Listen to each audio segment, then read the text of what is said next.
करबलाई का अरबईन करना है शाह करबलाई का लेके दाग सीने पर शान की जुदाई का हक अदा करे ज़ैनब शाह करबलाई लेके दाग सीने पर शान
أعوذ بالله من الشيطان الرجيم بسم الله الرحمن الرحيم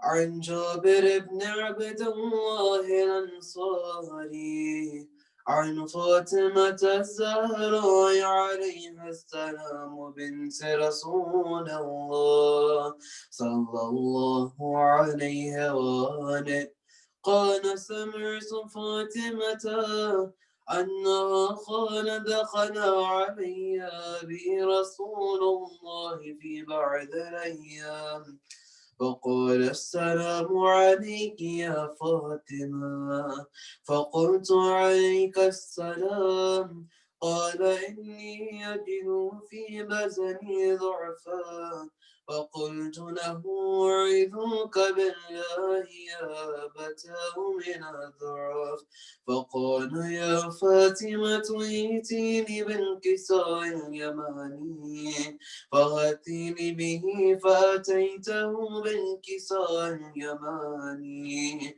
فغطيته به وسرت أنظر إليه وإذا وجهه يتلألأ كأنه البدر في ليلة تمامه وكماله.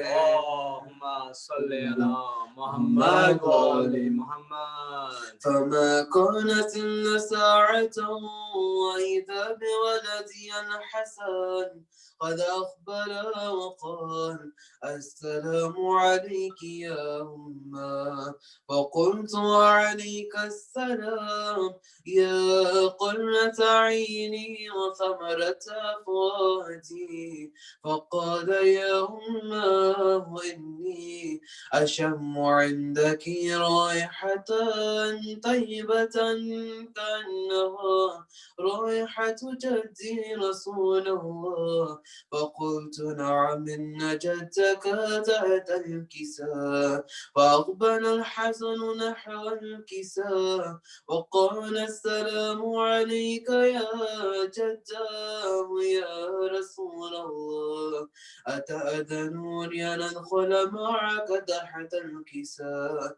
وقال وعليك السلام يا ولدي ويا صاحب حوضي قد أذنت لك فدخل معه تحت الكساء وما كانت إلا ساعة وإذا بولدي الحسين قد أقبل وقال السلام عليك يا أمه وقلت عليك السلام يا ولدي ويا قرة عيني وثمرة فؤادي فقال لي يا أمه إني أشم عندك رائحة طيبة كأنها رائحة جدي رسول الله صلى الله عليه وآله فقلت نعم إن جدك وأخاك تحت الكساء ودنا الحسين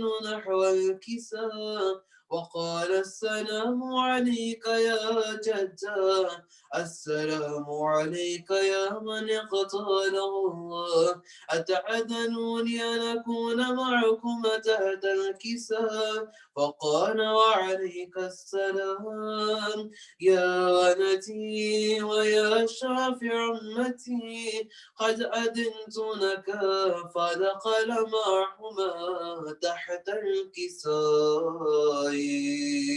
اللهم صل على محمد وآل محمد. فأقبل عند ذلك أبو الحسن علي بن أبي طالب وقال السلام عليك يا بنت رسول الله فقلت وعليك السلام يا أبا الحسن ويا أمير المؤمنين فقال يا فاطمة إني أشم عندك رائحة طيبة كأنها رائحة أخي وابن عمي رسول الله فقلت نعم ها هو مع ولديك تحت الكساء فأقبل علي نحو الكساء وقال السلام عليك يا رسول الله أتأذنوني أن أكون معكم تحت الكساء قال له عليك السلام يا أخي ويا وسي وخليفتي وصاحب لواي قد أذنت لك فدخل علي تحت الكساء اللهم صل على محمد وآل محمد. ثم أتيته نحو الكساء وقلت السلام عليك يا أبتاه يا رسول الله أتأذنوني أن أكون معكم تحت الكساء قال وعليك السلام يا بنتي ويا بضعتي قد أذنت لك فدخلت تحت الكساء فلما اكتملنا جميعا تحت الكساء أخذ أبي رسول الله بتنفي الكساء وأومى بيده اليمنى إلى السماء وقال اللهم إن هؤلاء أهل بيتي وخاصتي وحامتي لحمهم لحمي ودمهم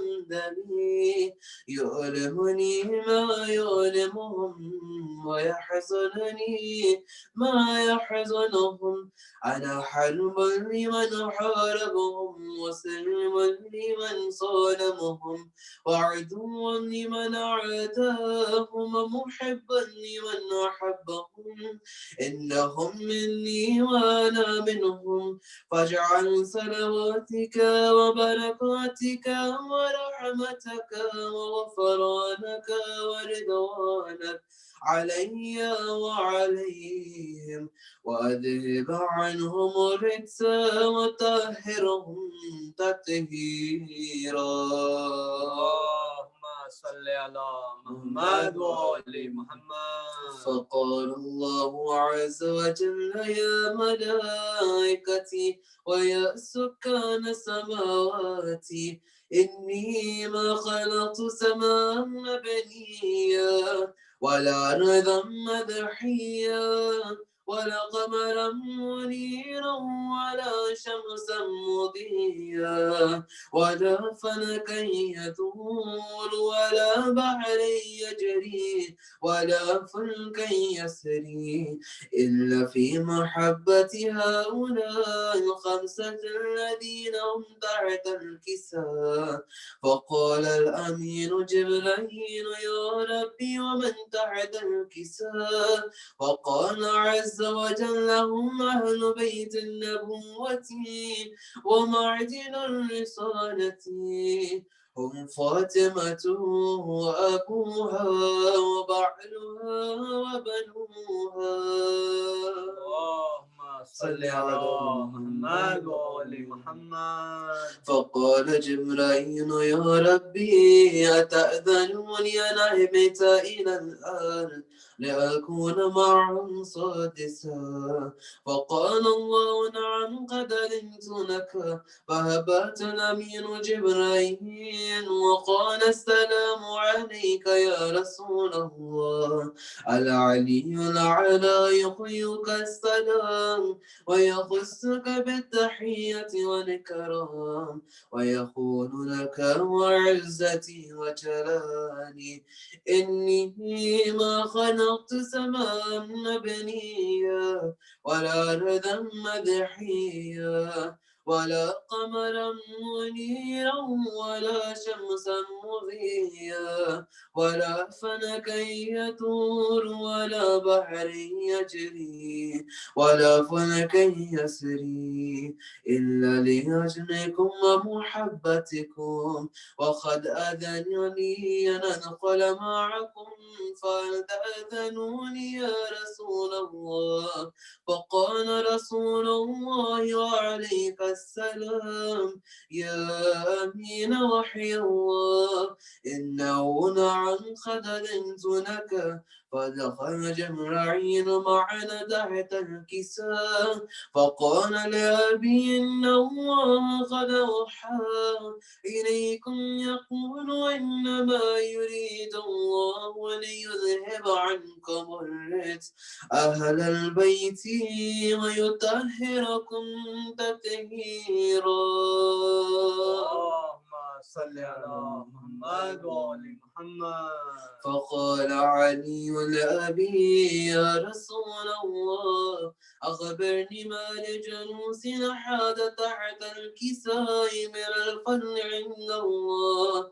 فقال النبي والذي بعثني بالحق نبيا واستفاني بالرسالة نجيا ما ذكر قبرنا هذا في محفل من محافل أهل النار وفي جموع من شيعتنا ومحبينا إلا ونزلت عليهم الرحمة وحفت بهم الملائكة واستغفرت لهم إلى أن يتفرقوا. فقال علي لدو الله فزنا وفاز شيعتنا ورب الكعبة. فقال النبي ثانيا يا علي والذي بعثني من الحق نبيا واستفاني بالرسالة نجيا ما ذكر خبرنا هذا في محفلهم من محافل أهل النار وفي جمع من شيعتنا ومحبينا وفي مهموم إلا وفرج الله عما ولا مغموم إلا وكشف الله غما ولا طالب حاجة إلا وخذ الله حاجته. فقال علي إذا والله فزنا وسعدنا وكذلك شيعتنا فازوا وسعدوا في الدنيا ولا آخرتي ورب الكعبة اللهم صل على محمد وآل محمد وعجل فرجهم. بآواز بلند نعرے صلوات. اللهم اللهم صل على محمد وعلى محمد. وعجل فرجهم.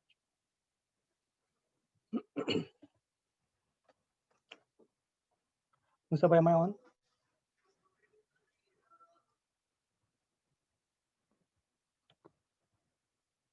Sorry, please confirm if I'm on because I don't see my picture here.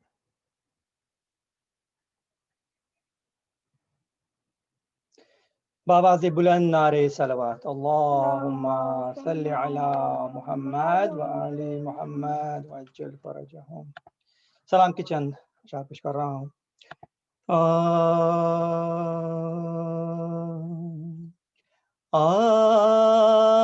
آیے تطہیر کی تفسیر بنت فاطمہ آیے تطہیر کی تفسیر بنت فاطمہ فاطمہ زہرا کی ہے تصویر بنت فاطمہ آیے تطہیر کی ہو مدینہ شام یا کوفہ ہو یا پھر کربلا ہو مدینہ شام یا کوفہ ہو یا پھر کربلا ہر جگہ ہے ناصر شبیر بنت فاطمہ آیے تطہیر کی دین احمد کی بقا کا خواب دیکھا شاہ نے اور بن گئی اس خواب کی تعبیر بنت فاطمہ اور بن گئی اس خواب کی تعبیر بنت فاطمہ آیے تطہیر اور کربلا میں جو طلوع آفتاب حق ہوا کربلا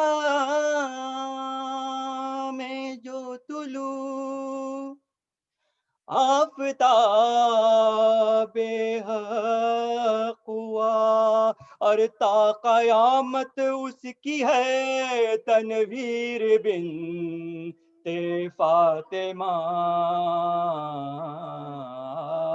آیے تطہیر کی. اور شعر ملاحظہ کیجئے کہ کربلا میں تو فقط ہمشیر تھی شبیر کی کربلا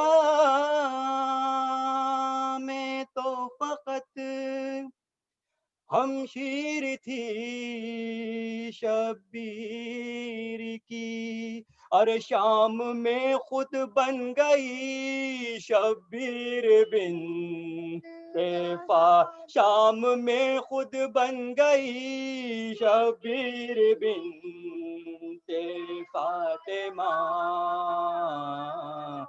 آیے تطہیر اور نو کے نیزے سے گرا عباس کا سر دیکھ کر سر برہنہ شام میں رہ گیر بنت فاطمہ تطہیر کی، اور دیکھ کر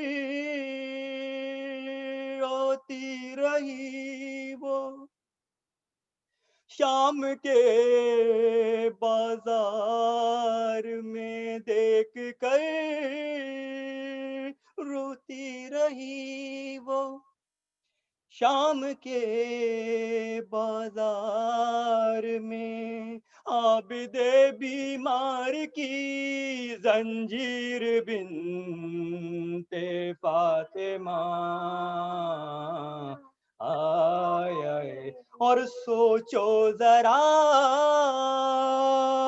جائے گی کیسے بھلا دربار میں، سوچو ذرا جائے گی کیسے بھلا دربار میں، اور سربرہن وارث تطہیر بنت سربرہن وارث تطہیر بنت فاطمہ، اور شام کے دربار میں درباریوں کے سامنے، ارے کیا خوب کی ہے آپ نے تقریر بنت فاطمہ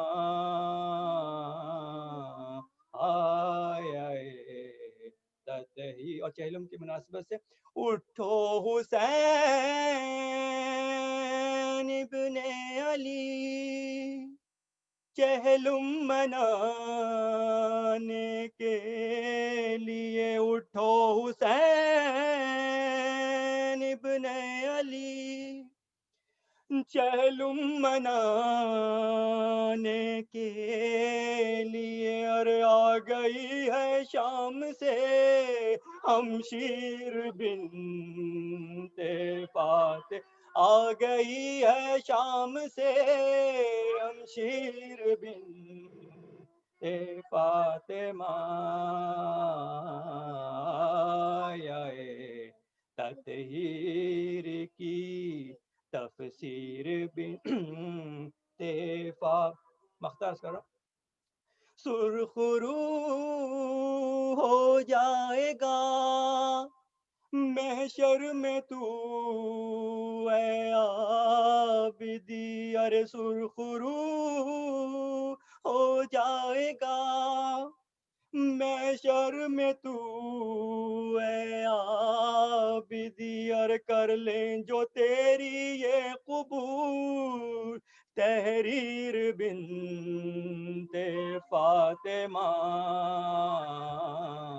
آئے تطہیر کی تفسیر بنت فاطمہ،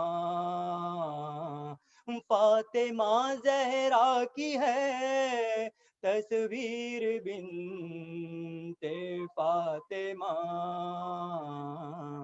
آئے تطہیر کی صلوات اللہم صلی علی محمد وعجل فاتحہ.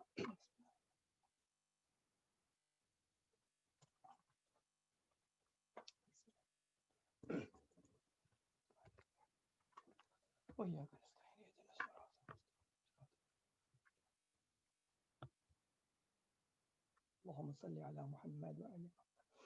آج امام رضا کی شہادت کے حوالے سے مرثی کی کچھ بند پیش کر رہا ہوں.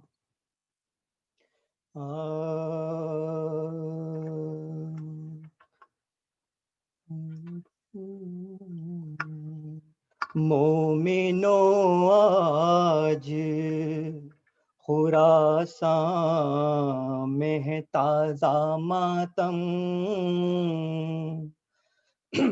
تھر تھراتے ہیں فلک عرش و زمین لوح قلم، آتے ہیں آلے ابا خاک اڑاتے باہم عابد و باخرو جعفر و جناب کاظم منہ کو حضرات یہ سب آنسوؤں سے دھوتے ہیں جمع میت کے اٹھانے کے لیے ہوتے ارے جمع میت کے اٹھانے کے لیے ہوتے ہیں ارے کیا کیا خیر کے بے جرم و خطا کو مارا دل برے فاطمہ او شیر خدا کو مارا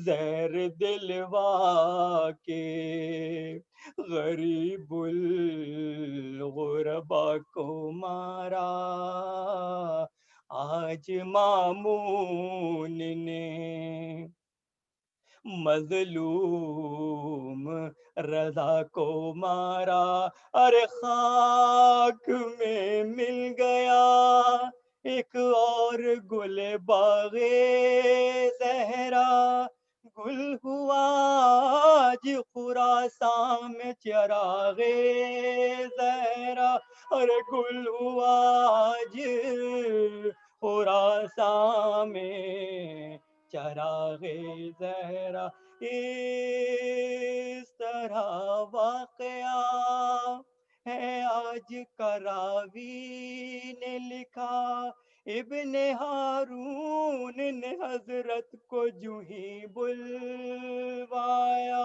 ارے آئے دربار میں جس وقت امام دوسرا ارے تخت پر اپنے قری شاہ کو بھی بٹھلایا پھر کہا شاہ سے فرمائیے تو پیش کروں آپ کے واسطے انگور میں لے رکھا ہوں ارے کھا کے انگورے دغا آئے ہیں گھر کو اپنے قے کیے جاتے ہیں پکڑے ہوئے سر کو اپنے ارے قے کیے جاتے ہیں پکڑے ہوئے سر کو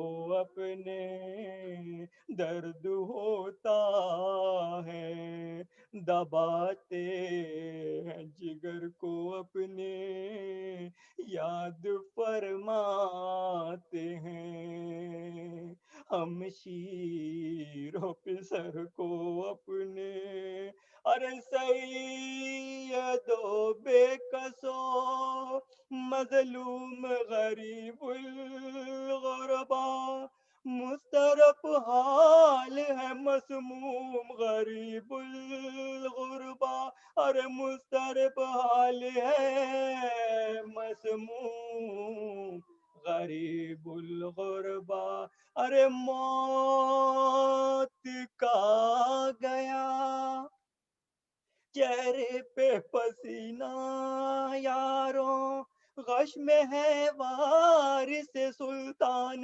مدینہ یاروں ارے آٹواں مورے نبوت کا نگینہ یاروں خاک میں ملتا ہے احمد کا خزینہ یاروں ارے در و دیوار کو حسرت سے رضا دیکھتے ہیں اور انہیں یاس سے سب آل ابا دیکھتے ہیں اور انہیں یاس سے سب آل ابا دیکھتے ہیں ارے پیٹتی ہے کبھی سر کو کبھی تھراتی ہے فاطمہ اس طرح رونے کے لیے آتی ہے، اور جانب عرش اعلیٰ روح رضا جاتی ہے، اور بے کسی لاش پہ رو رو کے یہ چلاتی ہے، ارے موت کی ہچکیاں اب لیتا ہے دل بر اس کا، چار ہے مال اٹھائے تھے جنازہ اس کا، چار مال اٹھائے تھے جنازہ اس کا، سچ ہے غربت کی عجب موت ہے اہل عزا، اور نہ کوئی مونسو یاور، نہ دوا ہے نہ غذا، بستر مرگ پہ تھے آپ توکل بخدا، اور نہ کوئی پانی پلانے کو دم آخر تھا، ارے وہی بے کس ہے رضا نظم انا للہ، ہائے کیا وقت ہے مظلوم پہ اللہ اللہ، ہائے کیا وقت ہے مظلوم پہ اللہ اللہ، اور خاک کا فرش ردا گرد توکل تکیا، اف بھی کرتا نہیں، خاموش ہے سونے والا، نظم دیکھی رضا نے جو شبیہ زہرا بند آنکھیں ہوئی، اور خاتمہ بالخیر ہوا، ارے ایک ہچکی کا بجانا تھا کہ دم توڑ گئے، ارے مومنی کے لیے یاد اپنی رضا چھوڑ گئے، مومنی کے لیے یاد اپنی رضا چھوڑ گئے، ارے باپ کا پرسدو ارے بیٹے کو تمہیں عزا،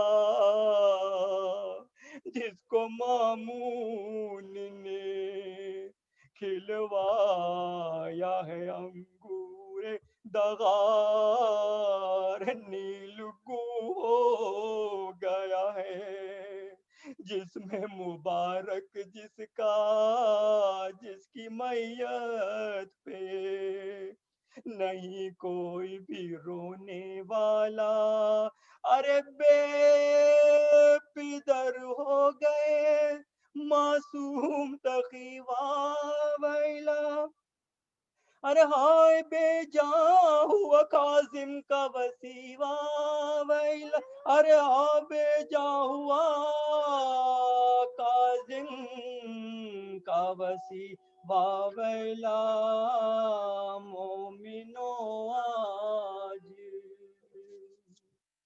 صلوات اللہم صلی علی محمد و آل محمد.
سيما بقية الله في الأرضين صاحب العصر والزمان خليفة الرحمن مع الإنس والجان ولعن الله وعداهم أجمعين إلى يوم الدين. أما بعد فقد قال الله وقوله الحق. بسم الله الرحمن الرحيم. الذين جاهدوا فينا لنهدينهم سبلنا وإن الله لمع المحسنين. صدق الله العلي العظيم. اللهم صل على محمد وعلى محمد وعجل فرجهم. The days of Arba'een 1442 2020 are upon us, and it is an honor of mine. I am thankful and grateful to the Wali-e-Asr community in New Jersey for including me in these very important days. My gratitude goes out to Dr. Musa and to Brother Mutahir and the whole team there for including me, like I said, in such important days. May Allah subhanahu wa ta'ala accept our grief, accept our gham. May He give us no gham in this world except for the gham of Ali Muhammad, inshallah. As announced, I am with you, inshallah, for 6 nights. And all of you in New Jersey know me very well. You know that I have a topic in mind, and that topic I'll exhaust across 6 nights. You also know that one of the challenges I have in these lectures is trying to find a relevant topic. I rack my brain. I really put a lot of pressure on myself in terms of thinking about a topic that might be relevant. And of course, you know, I understand the importance of this minbar and this pulpit. And of course, in this day and age now, where we are in a pandemic and a lot of people are looking for some sort of answer, some sort of light, it's important that we address these issues directly. And what better days than these days when we remember that man and that family who give up everything so you and I have a deen to call Islam today. Now, keeping all of that in mind, I wanted to look at the topic of mental health in the next 6 nights and talk a little bit about the Islamic perspective on mental health. Because the reality is, and you know, I'm sure that a lot of my youth out there can relate, a lot of my elders can relate, there's a lot of stress and anxiety and depression right now in our communities, inside of our homes. And I want to address that. Now, there's a few things I have to mention as a preface, of course, as a muqaddimah, as a preliminary. The first thing is that I do not claim to be a counselor, nor am I an expert in mental health. It's a whole science, and there are many experts out there that I don't claim to be one. So I'm not here to give you any sort of expert advice. So why are you here, Subhaidan? Possibly to remove either some confusions, remove some stigmas as well. This is a topic that is gaining traction, no doubt, in our community, but still isn't quite there yet. A lot of my elders simply don't believe, or believe perhaps, that this issue is being a little bit exaggerated. I want to address that initially tonight. And I also want to address the idea of looking at the various things that cause us anxiety through a different lens. So what I will present to all of you is whatever has been presented to me as the Islamic perspective on a sound mental health, and not, of course, you know, pretending to be an expert that I'm not. The first thing I want to mention to all of you is the fact that this is a reality. And it took me a while myself to understand this reality. We think for a moment that today's youth and the target in my topics is trying to assist and help today's youth. And when I say youth, it's a broad spectrum of 14 years old to 34 years old, and trying to tackle some of the main issues they're facing today that even people like me who were born and raised in the West may not understand or may not have ever experienced. We live in a completely different era. And because we live in a completely different era, raising kids, supporting our youth, providing that support for the kids of our community is completely different.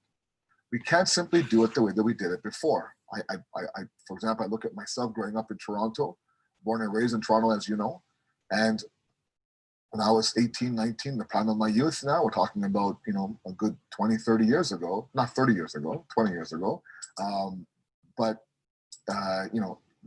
the struggles I went through back then are nothing compared to what they go through today. Kids at the exact same age. At the risk of dating myself, there was no social media back then. There was no smartphones. There was, there was no branding. There was no consumerism. None of that was there. Yes, we had our challenges for sure, but they pale in comparison to what the youth go through today. And so anxiety, stress, depression, God forbid, suicidal thoughts are a reality that need to be addressed. We can't simply chalk up the entire generation to be one sensitive, overly dramatic generation. There might be some truth to some people like that. I'm not saying that everything that comes out in this society is accurate.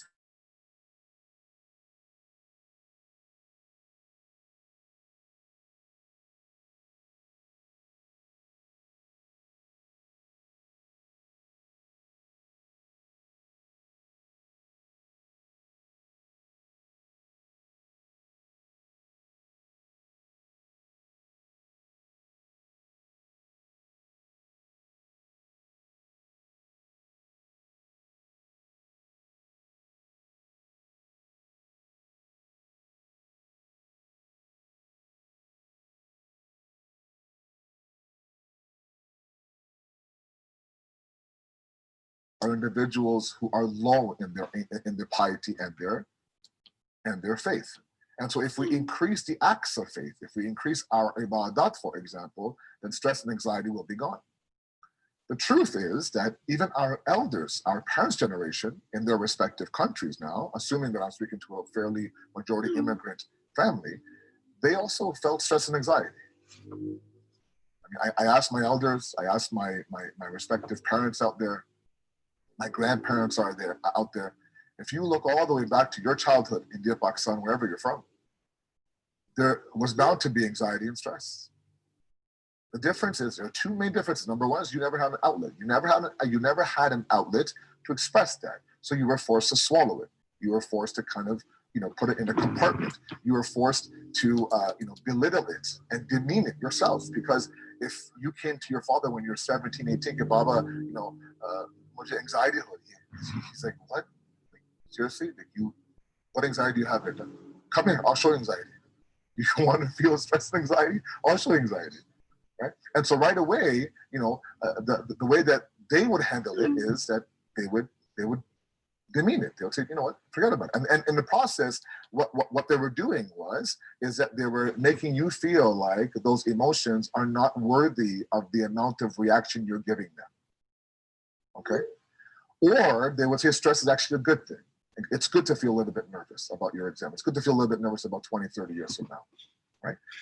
Not to the point where you shut down, not to the point where you numb yourself, but yes, to the point where, right, it motivates you. And secondly, the idea was that they saw it as a sign of weakness. Man up, right? Be a man, be an adult. Right? You're not a small kid anymore.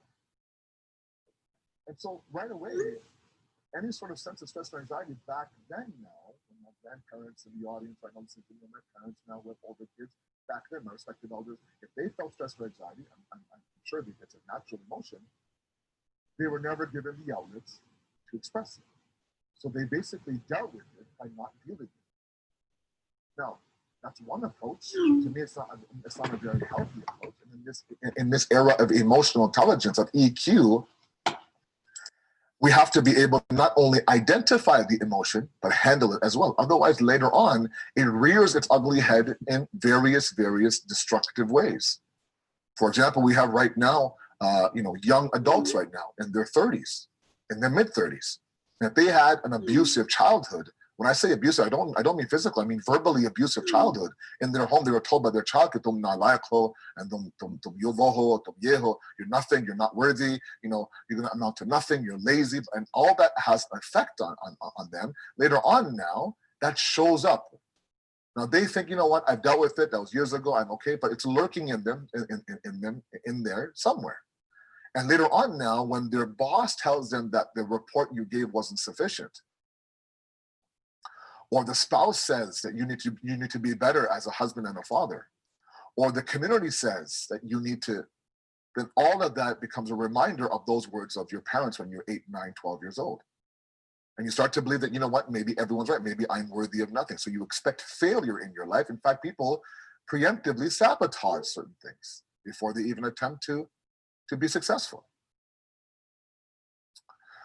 So in the process now, what ends up happening is that we end up not dealing with these emotions. And they, like I said, they end up rearing their ugly head there on our life. And now not only are we affected by it, but now our children, our spouse, our parents, the people at work, the people in the community, all of them now are affected by the fact that I wasn't able to deal with those emotions at the right time through the right outlets. And so this mental health issue is a real issue. And I humbly ask my elders, if you have children inside your home, teenagers, early 20s, mid 20s, you know, who are showing these signs of stress, and inshallah, we'll go through some of the signs a little bit in a couple of nights. Don't simply, you know, brush it under the rug, or even worse, don't make them feel guilty about it. How could you feel anxiety? What haven't I given you? Right? Because right away, you know, the individual who feels anxious about their life, there are a combination of a number of emotions that come about. This is a massive beast now that my youth today are facing. And the emotions that come about is that not only is there anxiety, and sometimes they're not even able to express why they feel anxiety. I just do. I don't know why I'm crying, mama, but I am, for example, right? The tears are flowing. Why? I don't know. They're just flowing, right? And the last thing they want to hear is, well, if you prayed namaz better, then it would be okay. Now, mind you, absolutely, there is a whole dimension of the increase of spirituality that brings about a sense of serenity and calmness, for sure. It's not the only path. And you've heard it 1,000 times, dua and dawa, dawa and dua, both of them hand in hand. And the Deen of Islam plays a high emphasis on both emotion and the aql. And maybe in this Muharram, we haven't, you know, we've truly learned that lesson. There hasn't been a better year to learn that lesson, I should say, than this year, at the balancing of the logic and the emotion. A lot of us want to have our house majas, a lot of us want to run to Arba'een, a lot of us want to do all of that. Our heart is bleeding for that, our heart is thirsty for that, but our intellect says that we are in a pandemic. And the deen is an aqli-based deen, a logically based deen.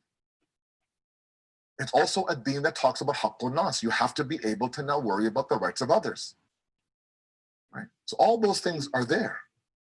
In this idea of mental health, it's also there as well, right? So in this discussion, there's lots to talk about, and a lot will be covered across 6 nights. I ask my youth out there who may be tuning in now to have an open mind. And to understand that the deen has talked about this. And tonight in my opening lecture, I want to look at the concept of stress and anxiety through the means of the Quran, through the stories of the Prophet, through the stories of some of the mothers of the Prophet, and to see exactly, is there room for this inside the deen or not? Now, the first place I want to start tonight is to talk a little bit about how we feel and the importance we give to our emotions. This era that we live in is an era where there's a lot of emphasis placed on how you feel about things. And if something doesn't make you feel right or comfortable, then maybe you shouldn't entertain that thought or that idea, okay?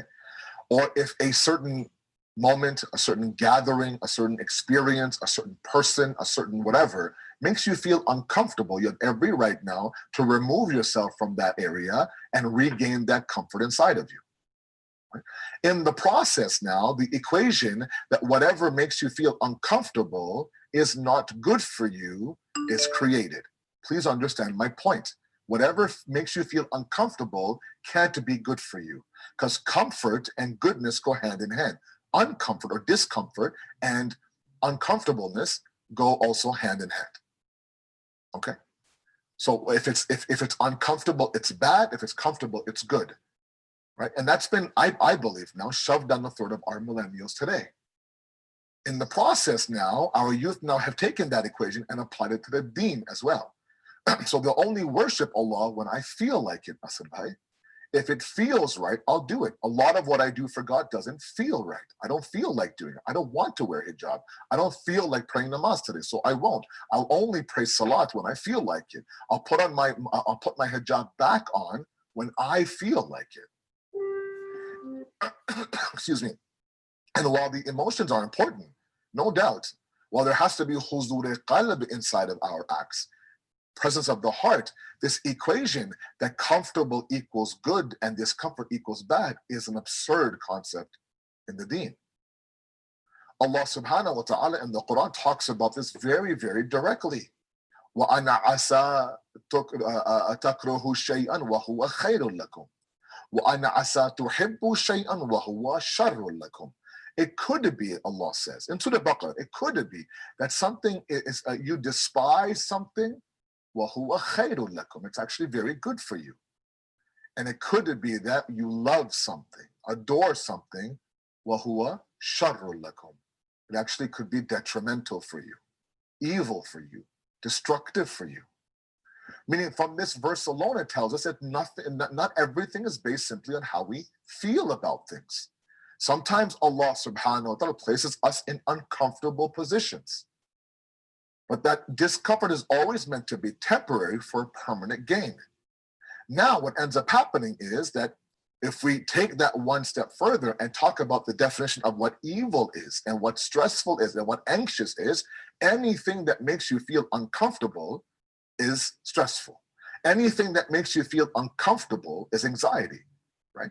And naturally, nobody wants to walk into a room of anxiety. Nobody wants to walk into a situation that's going to create stress for me. So we avoid it. We avoid it. And sometimes there's acts of worship that's very, very hard for us, albeit wajib, that bring about stress for us. There are some people who really have a tough time fasting. There are people who find it very difficult to go to Hajj and Mecca in that desert heat during the summer. So they'll avoid, even though it's become wajib for X amount of years, the thought of me doing tawaf, the thought of me walking around, the thought of me doing sa'i, for example, in that heat, just the thought of it, I feel lightheaded. I don't want to do it, right? There are people who, for example, are individuals who need a full night's sleep. So waking up for Fajr is very difficult for them. It actually invokes some stress for them. The thought of giving the deen 20% of my savings in khums invokes some stress inside of people.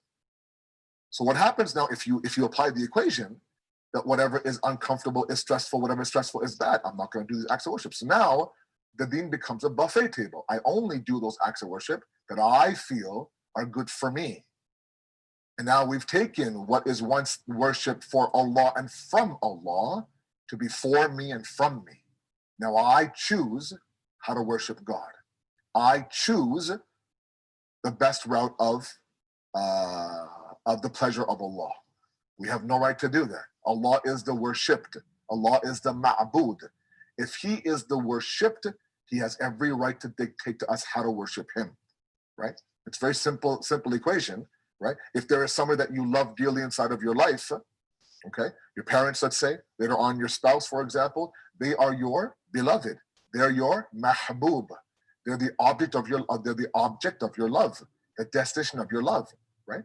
Now, it would be absurd for me to sit there and tell the people that I love that I'm going to love you the way I want to love you. Meanwhile, your mom and your dad saying, you know what, if you loved us, good grades, keep your room clean, do all that, blah, blah, blah, everything, right? Your mom comes home and she finds the kitchen spotless, the carpet vacuum, your room is spotless, the bathroom is spotless, and then you give her a hug saying, Mom, I love you, she will give you the biggest I love you right back.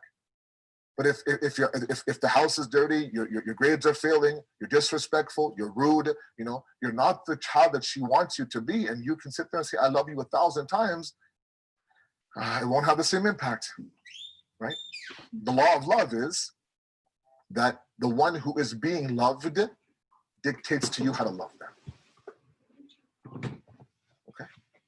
That's the law of love. If we want to love Allah subhanahu wa ta'ala, we have to understand, in kuntum tuhibbun Allah, fattabi'uni yuhibbukum Allah. If you claim to love Allah, follow the Holy Prophet's path, the Quran says.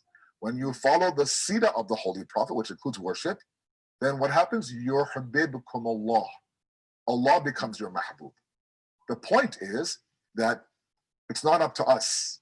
We have become subservient to Allah. Subservience means that whatever comes from Allah as obligation or prohibition, we accept. It's not a prerequisite, and you've heard this from me in New Jersey 1,010 times.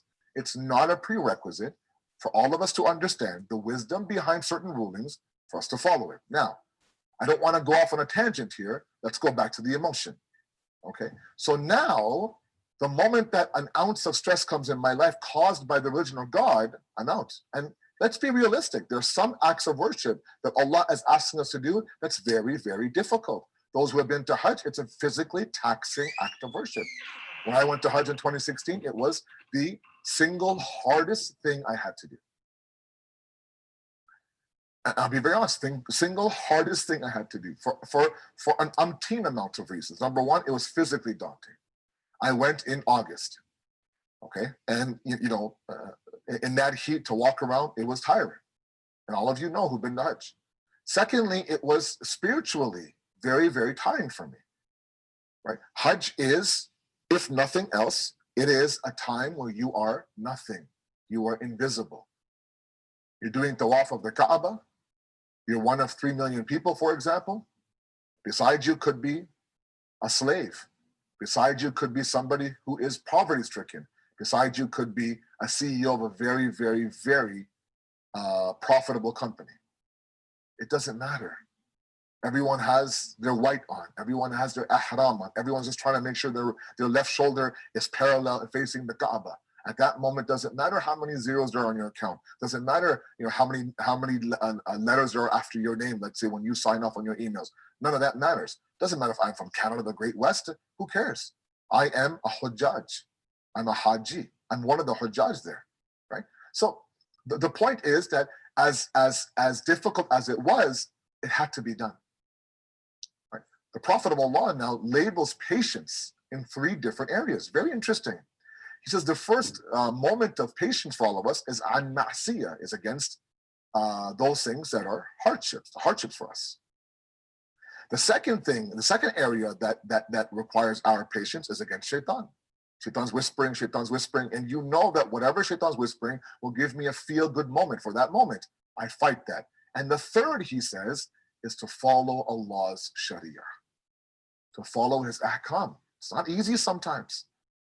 Wake up in the morning at 4 o'clock in the morning, 5 o'clock in the morning, the sun's not even up, you had a horrible night of sleep. Just when you're about to, really catch some good sleep, the alarm goes off, you wake up, you splash some cold water on your face, you pray 2 rakat salat, right? For some people, a 17-hour fast in the summertime is very difficult, as I've said, but we do it. Sleep deprived, right? Chunks of sleep, 2 hours here, 3 hours here, 4 hours here, etc., etc., etc. That takes a lot of patience. And there are moments where it's difficult. Ask yourself at 7 p.m., 2 hours before iftar in the month of Ramadan, you're dying of thirst. You're hungry. You're weak. You're lying down. You're just trying to get through the last 2 hours. Don't pretend like, I'm good. I'm not hungry. No, everyone's starving. But Allah knows that we shouldn't hide from that. We shouldn't run from those moments where we're pushing ourselves. Pushing ourselves requires some stress. So let's not be individuals who abide by this kulli and overall and absolute statement that whatever is uncomfortable has to be bad for you. Quran says, no, it could be that you love something, but that's actually detrimental for you. So it's okay to be pious while being uncomfortable. I hope you get that point. Because a lot of our stress and anxiety comes from the fact that I don't like this idea, and we simply need to power through that. Okay, that's my first point tonight. My second point tonight is that these emotions that we feel of stress and anxiety and depression are quite natural. Islam is a natural religion. It's a deen of the fitrat. It's a deen of the innate nature. We do not belong to a deen that tells you to close off or shut off all and every emotion. Of course not. For example, in Islam accepts the existence of anger. Now there's a whole talk about the expression of anger, but Islam accepts that we're going to get angry. Islam accepts the existence of desire and talks about the fact that at certain times you need to fight that desire. It does not say, like other major religions might, that all of anger is wrong, all of desire is satanic. No. It understands that these things are very much innate inside the human being. It's not a matter of closing the emotion off, it's a matter of guiding the emotion properly. Feeling stress, feeling anxious about things are quite normal. Okay, and the discussion in mental health is not about turning that off. It's about handling it properly. Okay, we sometimes feel like we shouldn't feel stress, right? And so the moment stress comes, the first thing we look to do is numb it. We look to numb it through drugs, through social media, through smartphones, through binge watching. Just numb it. Don't deal with it. Hopefully, by itself, it'll go away. Right? And meanwhile, the more we ignore it, the bigger and bigger and bigger it gets. Okay? So if that's the case, it's very much natural. Now, why do I say that? Because when you look at some of the stories of the Quran, of some of the prophets, there is this aura of anxiety and stress, and it's okay to say, it's not blasphemous to say that some prophets felt stress and anxiety. Some prophets were scared. Some prophets grieved. The Holy Prophet, after losing Bibi Khadija salamullah alayha and Janab Hazrat Abu Talib alayhi salam, for 1 year he cried. He labeled that year Amul Huzn, the year of grief. Imam Sajjada alayhi salatu wasalam, 30 plus years after the day of Ashura, the lone survivor amongst the men of the day of Ashura, and carried that trauma for 3 decades. Every chance he got, that Imam cried and cried and cried for his father. Would remind individuals, sacrificing an animal would cry for Imam Hussein, attending a wedding would cry for Imam Hussein, looking at a glass of cold water would cry for Imam Hussein. That grief now, that feeling, comes with a sense of anxiety and stress. Someone who grieves over a loved one is also stressed out and also anxious. There's nothing wrong with that. The first thing I'm going to say to my youth out there, if you are someone who's dealing with anxiety and stress, it's okay. It's okay. You don't need to hide. It doesn't mean that you are losing at life. It doesn't mean that you're losing at God. Absolutely not. Absolutely. I'll give you a couple examples to make you feel a little bit better. The first example is Prophet Yunus, a very famous story. Those of you who frequent and who pray, on a habitual basis, Salat al-Ghufayla, you know that Salat al-Ghufayla between Maghrib and Isha, a mustahab salat, no doubt. It is asking us in the first rakat to remind us of the story of Nabi Yunus, the famous prophet from the belly of the whale. Okay. Now, the Quran captures that moment that he is in the darkness of the belly of the whale. Okay, and actually mentions the fact that he was angry.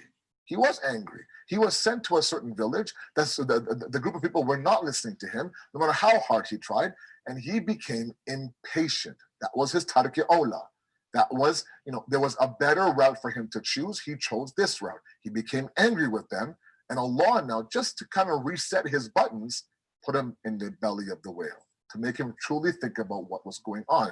Was there a better choice for you than leaving your people earlier than I had asked you to leave? And so the Quran talks about وَظَنُونِي إِذْ ذَهَبًا مَغَاضِبًا فَظَنَّا أَن لَّن نَقْدِرَ عَلَيْهِ. Right? This anger of Nabi Yunus comes about. He's put inside that belly of the whale. The darkness now is there. There's stress in darkness. There's anxiety in darkness. In darkness. And the Quran captures that moment beautifully. From this anxiety and stress comes this realization. فَنَادَى فِي ظُلُمَاتٍ. He called out. He did a nida in the darkness. فَنَادَى فِي ظُلُمَاتٍ أَن لَا إِلَهَ إِلَّا أَنْتَ سُبْحَانَكَ إِنِّي كُنْتُ مِنَ الظَّالِمِينَ. That in this darkness he realized that there is no God but you, Allah. Glory be to you, Subhanaka. If anyone did something wrong, إِنِّي كُنْتُ مِنَ الظَّالِمِينَ. I'm the one that did something wrong.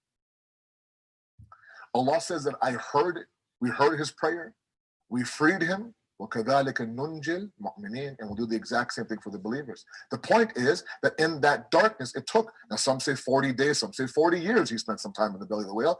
That's irrelevant. The result of this moment was the fact that there came a realization.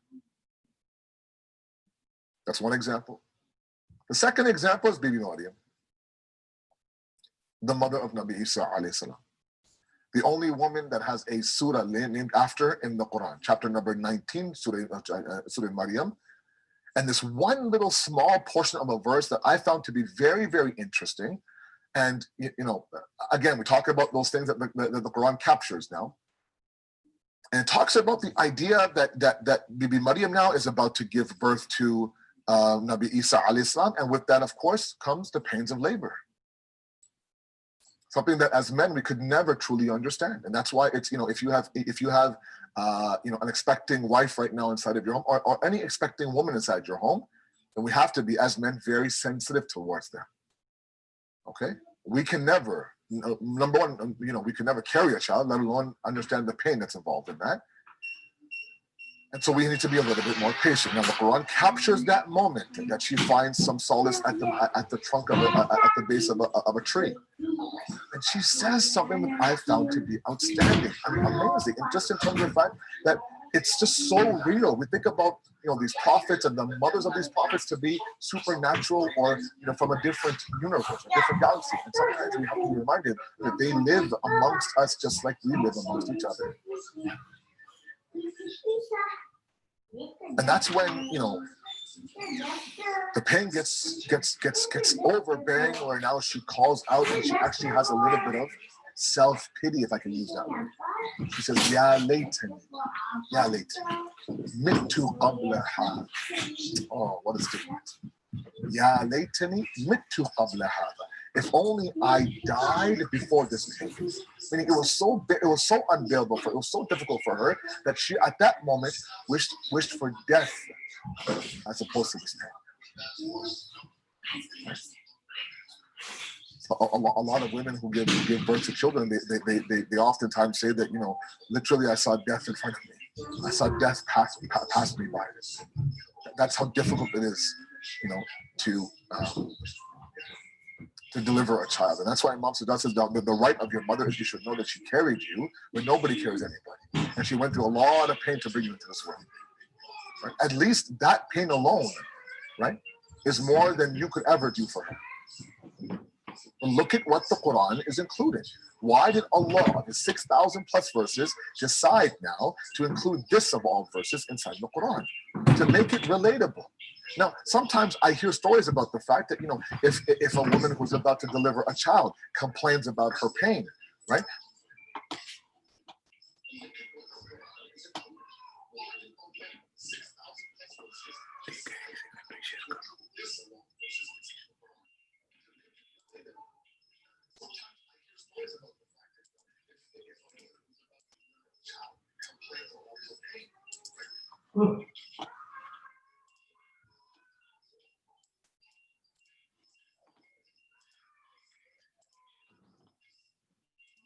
Then people start to label her as being ungrateful.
right? At least that pain alone, right, is more than you could ever do for her.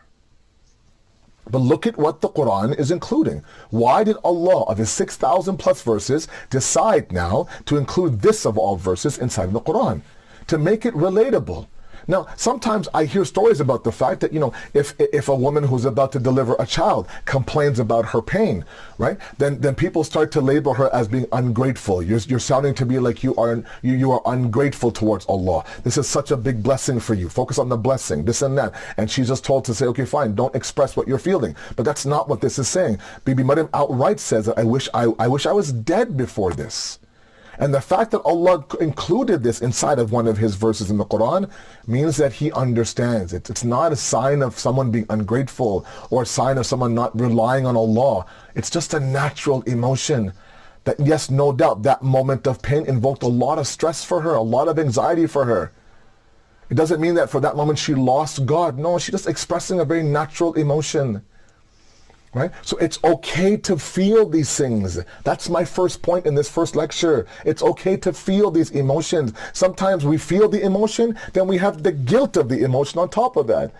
Like, oh my God, I shouldn't be saying these things. God, please, I'm not ungrateful. I know that I live a very privileged life. I know, please don't. It's not ungratefulness. It isn't. To be anxious and to be stressful about things is not you saying, God, you've given me nothing. No, that's not the case at all. Yes, inshallah, we'll talk about gratitude in a couple of nights as one of the solutions for mental health, no doubt. But that doesn't mean that everybody who goes through moments of anxiety and stress are people who are challenging God, who are ungrateful to God, who are saying, God, why didn't you give me all this? No, people understand. You can be grateful and uncomfortable at the exact same time. Goes back to my first point about emotion. So now when you look at this idea that Bibi Maryam now is saying this very, very strong statement, it tells us that Allah recognizes the natural tendency and the natural pain that comes along with delivering a child. Okay? You look at, for example, on the night of the 19th of the month of Ramadan, just hours before Imam Ali is about to be struck with Ibn Muljim's sword. What do we recite in that Masayib in the month of Ramadan? That he was at his daughter's Kulthum's house, and she narrates that Baba was very restless that night. He was bechan. He would go out to the sand, look up to the sky, read something, go back inside, come back, and just pacing, walking around, and that's what triggered her to call her brothers. That something isn't right with Baba. Those are all the signs of a person who is anxious. Does that mean that na'udhu billah, he didn't have faith? No. He knows that he's about to meet his Lord. He knows that this meeting with the beloved now is about to happen, right? And so it's okay to say there was this anxiety. Doesn't mean that, God forbid, Imam Ali had weak faith or he was ungrateful or he was not reliant on Allah. No. Anxiety is a very natural emotion. It's not that we're trying to squash it. We're trying to now convert it, deal with it, acknowledge it, label it, or guide it. Or use it as a catalyst to go up the ladder of spirituality. Because sometimes to be uncomfortable on the journey towards Allah is actually a good thing. Inshallah, in the coming nights, we'll talk about evil.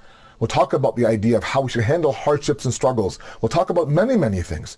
But the last point I want to make before Masayib, and I promise you, these lectures 45 minutes tops with Masayib. It's hard to sit there in front of a screen, a device, a TV. Doesn't matter how, mashallah, good looking and how very nice the speaker is. It's tough to sit there and bardash, a speaker like this. But one point I want to make, inshallah, and then Masayib. And that point is that sometimes it takes us to be in the dark for us to understand the light that we have. Follow the example. Okay? For example, the power goes out of my house. Okay? And the first thing I do is I reach for the flashlight. And the flashlight doesn't work. Okay? The batteries have run out, for example. Okay? That's one example. I would not have known that I need new batteries in the flashlight unless the power goes out. correct? It took the darkness of the power outage for me to understand the limited deficiencies or the capacity of the flashlight. Keep that one example in mind. Another example, okay? I hear about these battery-powered lights that don't require electricity. You can put them in various places in your house. So in case of a power outage, you just turn those on. There's a switch in the back, and they light up your house just like there's lights on. Perfect. And they're supposed to give very, very bright light, a nice bright white light. Okay. Right. So I put them in. Obviously, I don't know how bright they are until what happens? Until the power goes out. Now I will turn on all these lights, and woo, man, these are nice lights. The whole house is lit up as if the lights are on. And my kids aren't scared of the dark, and we're able to function now with these lights. But I only understood the brightness of the lights when the darkness hit. Sometimes when things enter our life that causes a lot of stress and anxiety, and we start to sink at rock bottom, and we start to kind of feel like, you know what, this is very difficult for me. We don't understand the light of our own courage, our own discipline, our own faith, the level of discipline we have, the level of strength that we have inside of us until we are riddled and drowning in darkness. Then I know, you know what? There was light inside of me this whole time. Or I need to change the batteries inside of my heart. That heart that should be a nurani and a light-filled heart. I only understood the fact that there was a lack of light, or mashallah, it was beautiful light coming from me. I was able to now power through this difficulty, all based on the faith that I never knew I had, or I thought that it wasn't enough. How many times my youth have told me that, Asabai, this hardship, this struggle is going to kill me, it's going to kill me, it's going to kill me, and somehow you power through, man. Somehow you get through. That's that light that you never thought you had, that only comes about when you are drowning in darkness. So in this opening lecture, I just want all of you to understand one thing. There's lots to say. I'm going to throw a lot at you. Is number one, let's take this mental health dilemma seriously. As parents, as grandparents, as elders, as youth. Okay? Number two, it's okay to be uncomfortable sometimes. Right? Temporary discomfort, actually sometimes, most of the time, results in permanent strength. Number three, the prophets, stories from the Quran have all talked about anxious individuals who are, individuals, mashallah, who are very, very spiritual, very, very, very, very pious, sometimes ma'asum, like Nabi Yunus. And finally, sometimes when we embrace that darkness, we embrace it knowing full well it's a good litmus test to find out what the state of the light inside of me is. Do I have enough light to illuminate all of my surroundings, or do I need to change my batteries of faith to understand, I need to be better? And it took this stressful moment for me to understand what I need to do to work on myself. And that's the silver lining. And these are all aspects of the deen that Imam Hussein left Mecca, Medina to uphold. Yesterday was the 17th of Safar, and in a very mash'ur riwayat, it is the shahadat of Imam Rada alayhi salatu wasalam. And I send my condolences to the Imam of our time on the shahadat of the 8th Imam. Just a few moments of masa'ib on this gharib Imam. We've been talking a little bit about, anxiety and stress, and this is that Imam who was completely alone, the only Imam buried in all of Iran. Iraq has many A'imma buried in various cities. Medina has many of the Ahl Bayt buried in Medina. But our Imam Rada is gharib. And look at the beauty of Allah subhanahu wa ta'ala. His ghurbat when he passed away was such that even his son, Imam Jawad, was not in the same city as him, but today now, it's the largest haram in the world, open 24 hours. Whenever you go to the haram of Imam Rada, it's always full.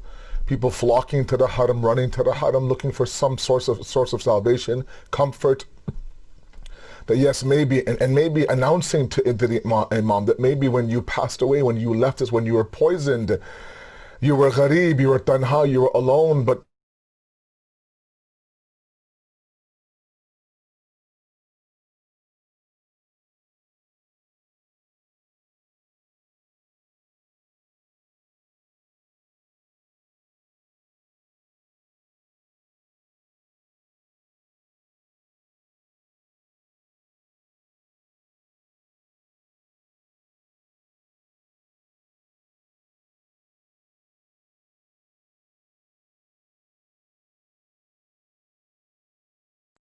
very unique one to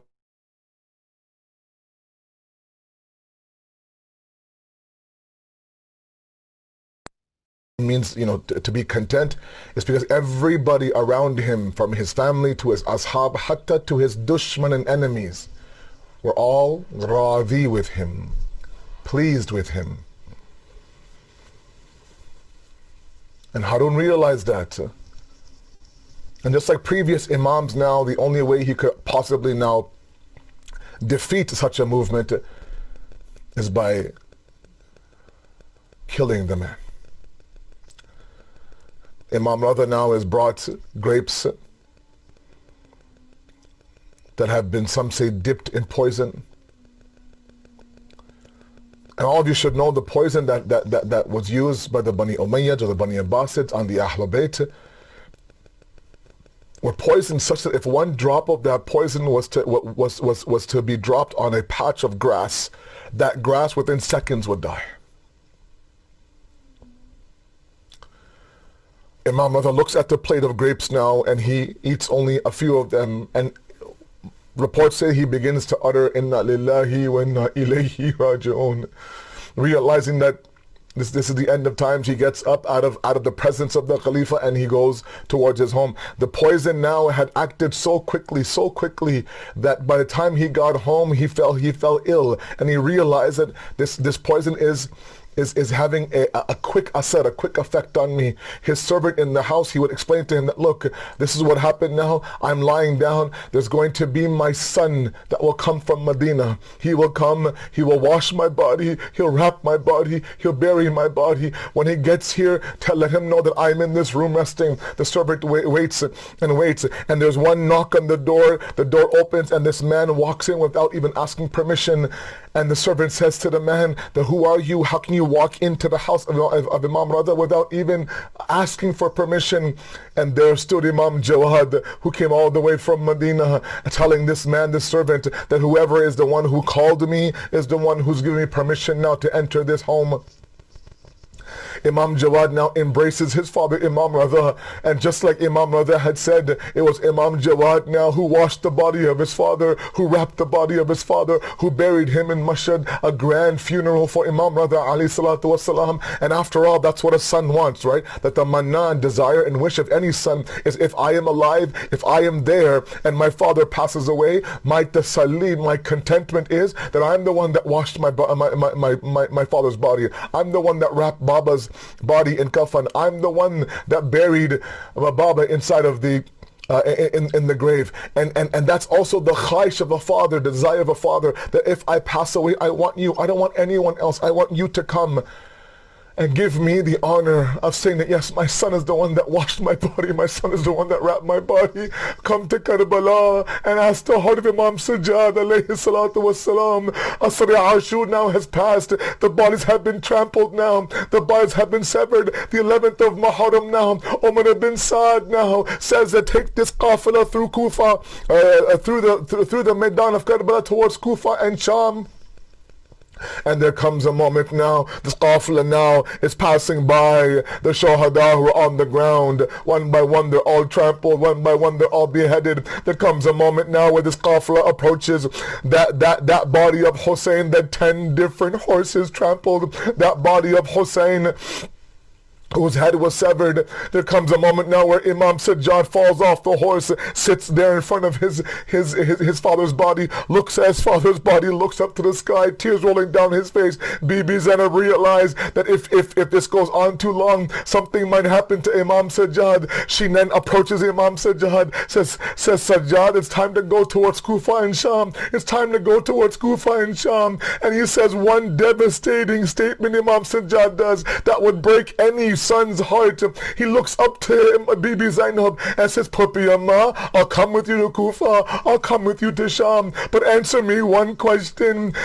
Well, just answer me one question. Have you ever heard of a son leaving his father on the hot plains, the desert plains of Karbala, the way that I am leaving my father? No kafan, no ghusl, not even a khak of Karbala on his body.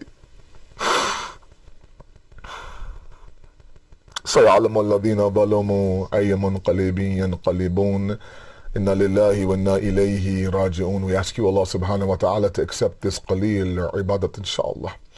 We ask you, Allah subhanahu wa ta'ala,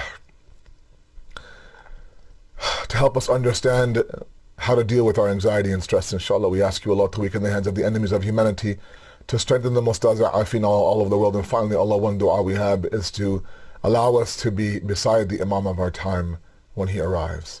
Wassalamu alaikum wa rahmatullahi wa barakatuh.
اے غریب الوطن یا امام رضا، اے غریب الوطن یا امام رضا، اے غریب الوطن یا امام رضا، وارث بے کفن یا امام رضا، اے غریب الوطن یا امام رضا، اے غریب الوطن یا امام رضا، ہے ستم زہر کا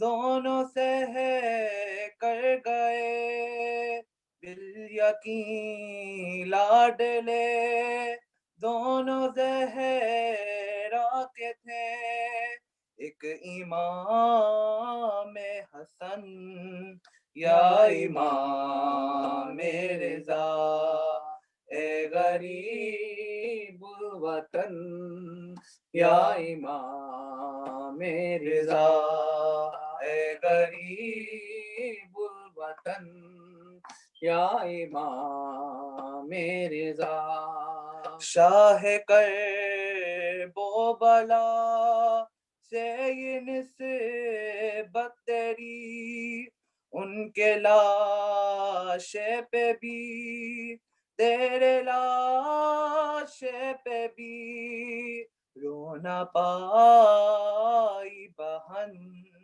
یا امام رضا اے غریب الوطن یا امام رضا اے غریب الوطن یا امام رضا تیرے بابا کا تابوت اٹھ نہ سکا پل پہ بغداد کے لاشرا کا رہا تا کفن پہ رہن یا امام رضا اے غریب الوطن یا امام رضا اے غریب الوطن یا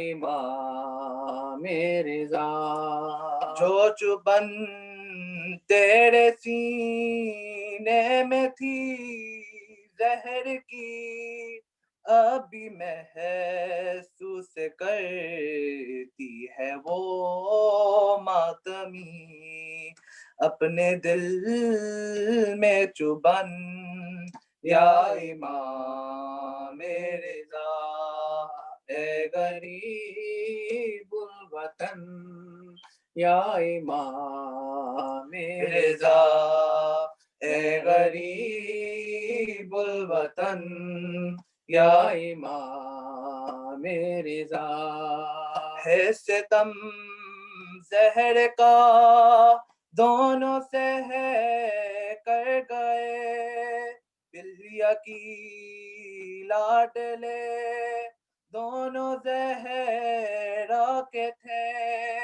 ایک امام حسن یا امام رضا اے غریب الوطن یا امام رضا اے غریب الوطن یا امام رضا وارث بے کفن یا امام رضا حسین حسین حسین حسین حسین میں ثانی زینب ہوں میں ثانی زینب ہوں تو ثانی حسین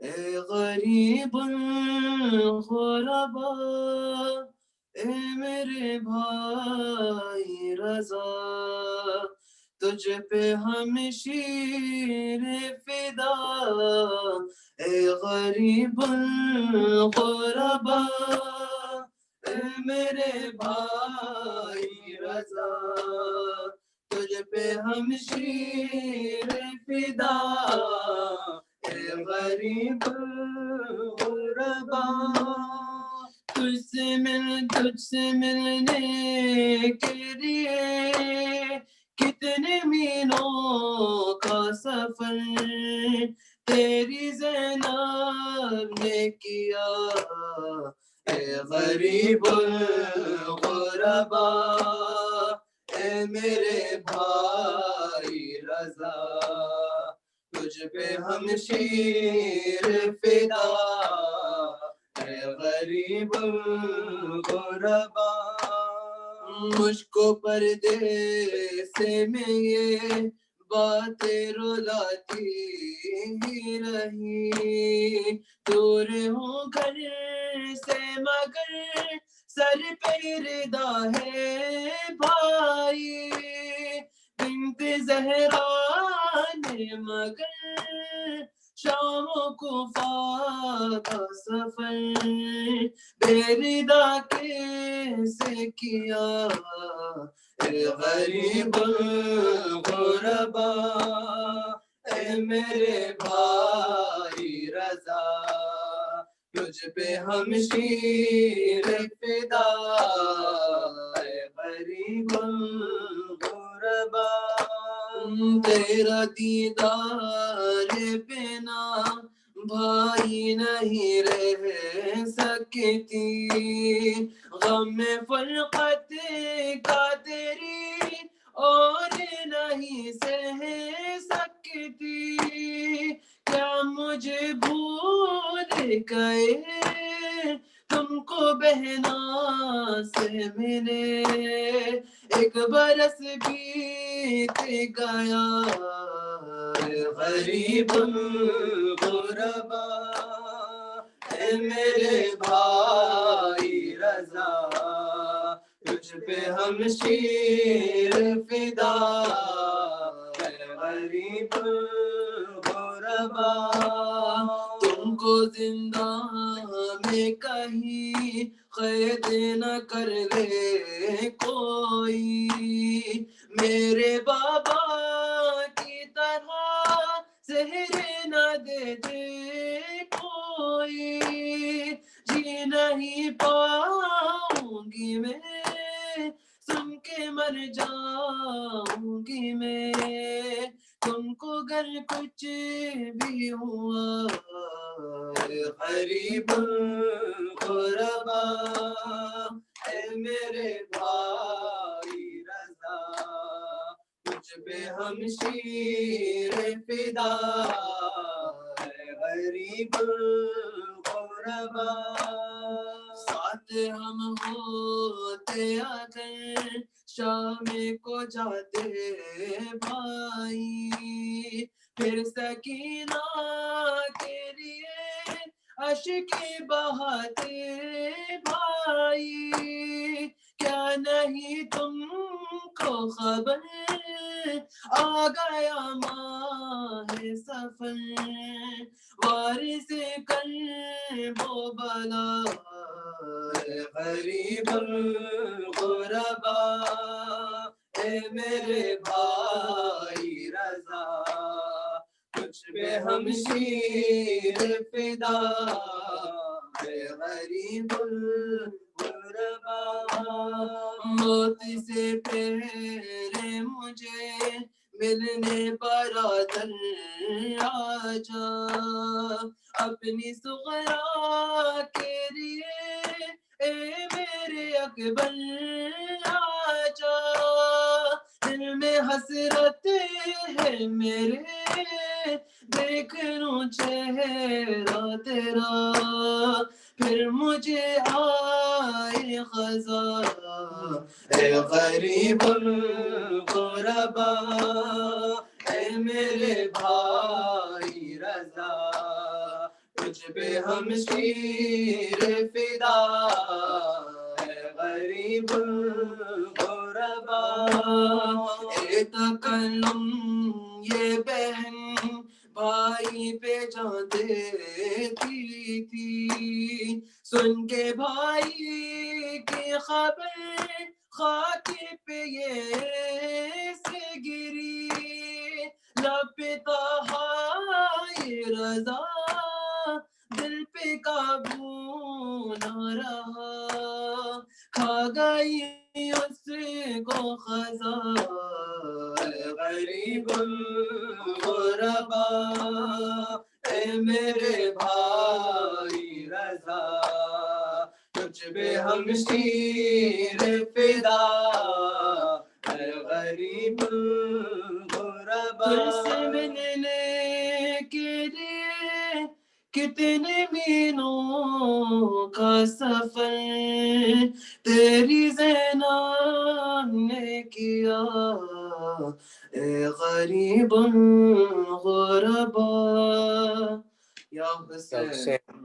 حسین یا حسین یا حسین شاہ شہید کربلا شاہ شہید کربلا لے لو سلام زینب کا شاہ شہید کربلا شاہ شہید کربلا لے لو سلام زینب کا آئی ہوں پھر سے نینوا آئی ہوں پھر سے نینوا لے لو سلام زینب کا شاہ شہید کربلا شاہ شہید کربلا ہائے بھیا 72 کا چہلوم کروں گی بھیا 72 کا چہلوم کروں گی دل کو لے کر آج ماتم کروں گی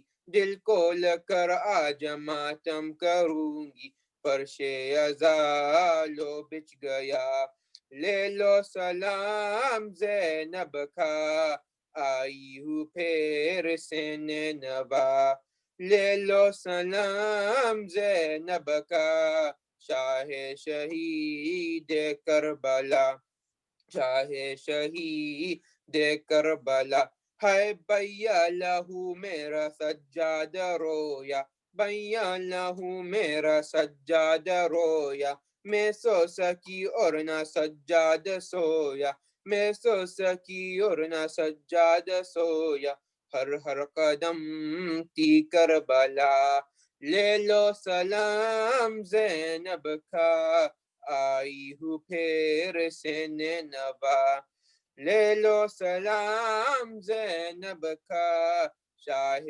شہید کربلا شاہ شہید کربلا ہے بھیا وطن جا کے میں کیا کروں گی بھیا وطن جا کے میں کیا کروں گی اجرے مدینے میں کیسے رہوں گی اجرے مدینے میں کیسے رہوں گی مر جائے گی یہ غم زدہ لے لو سلام زینب کا آئی ہوں پھر سے نینوا لے لو سلام زینب کا شاہ شہید کربلا شاہ شہید کربلا ہائے میں بھی یہی زائروں میں رہوں گی میں بھی یہی زائروں میں رہوں گی اور زائروں کی میں خدمت کروں گی اور زائروں کی میں خدمت کروں گی یہ وقت پھر کب آئے گا لے لو سلام زینب کا آئی ہوں پھر سے نینوا لے لو سلام زینب کا شاہ شہید کربلا شاہ شہید کربلا ہے خو میں بڑا کرتا لے جا رہی ہوں خو میں بڑا کرتا لے جا رہی ہوں لیکن تمہاری قسم کھا رہی ہوں لیکن تمہاری قسم کھا رہی ہوں ہاروں گی نام حوصلہ لے لو سلام زینب کا آئی ہوں پھر سے نینوا لے لو سلام زینب کا شاہ شہید کربلا شاہ شہید کربلا لے لو سلام زینب کا آئی ہوں پھر سے نینوا آئی ہوں پھر سے نینوا لے لو سلام زینب کا شاہ شہید کربلا شاہ شہید کربلا یا حسین یا حسین یا حسین یا حسین حسین یا حسین یا حسین مولا حق امام یا حسن یا حسین یا حسین یا حسین وہ عابد بیمار تھا وہ عابد بیمار تھا वो चलने से जो लाचार था, वो चलने से जो लाचार था, और शाम का बाजार था, और शाम का बाजार था, और मुस्तफा की बेटियां मौला हक इमाम या हुसैन, मौला हक इमाम या हुसैन, या हुसैन, या हुसैन, या हुसैन।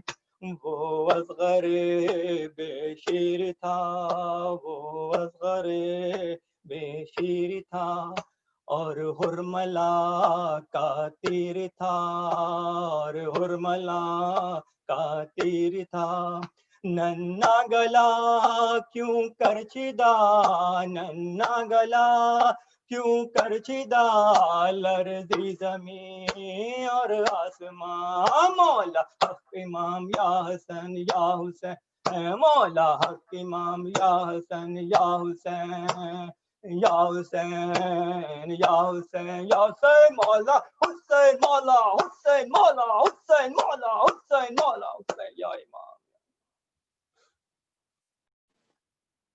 السلام عليك يا رسول الله، السلام عليك يا أمير المؤمنين، السلام عليك يا فاطمة الزهراء سيدة النساء العالمين، السلام عليك يا حسن المجتبى وارث أمير المؤمنين، السلام عليك يا أبا عبد الله، وعلى الأرواح التي هلت بفنائك، عليك مني سلام الله أبدا ما بقيت وبقي الليل والنهار، ولا جعله الله آخر العهد مني لزيارتكم. السلام على الحسين وعلى علي بن الحسين وعلى أولاد الحسين وعلى أصحاب الحسين.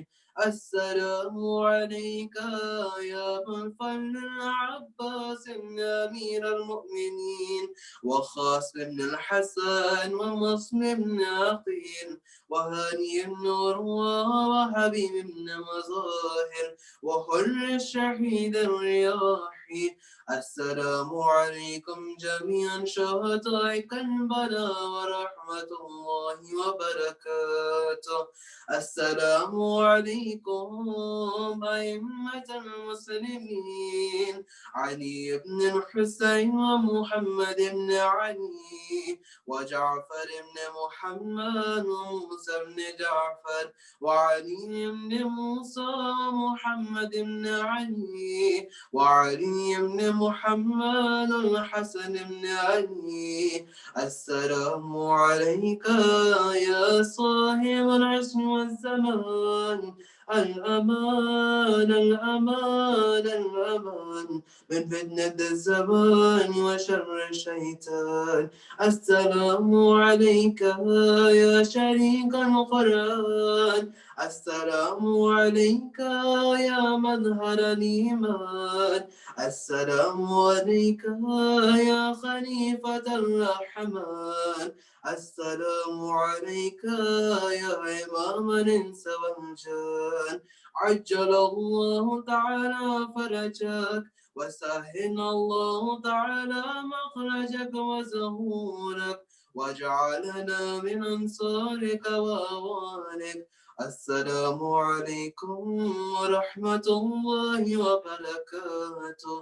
اللهم كن وليك الحجة من الحسن صلواتك عليه وعلى آبائه في هذه الساعة وفي كل ساعة وليا وحافظا وقائدا وناصرا ودليلا وعينا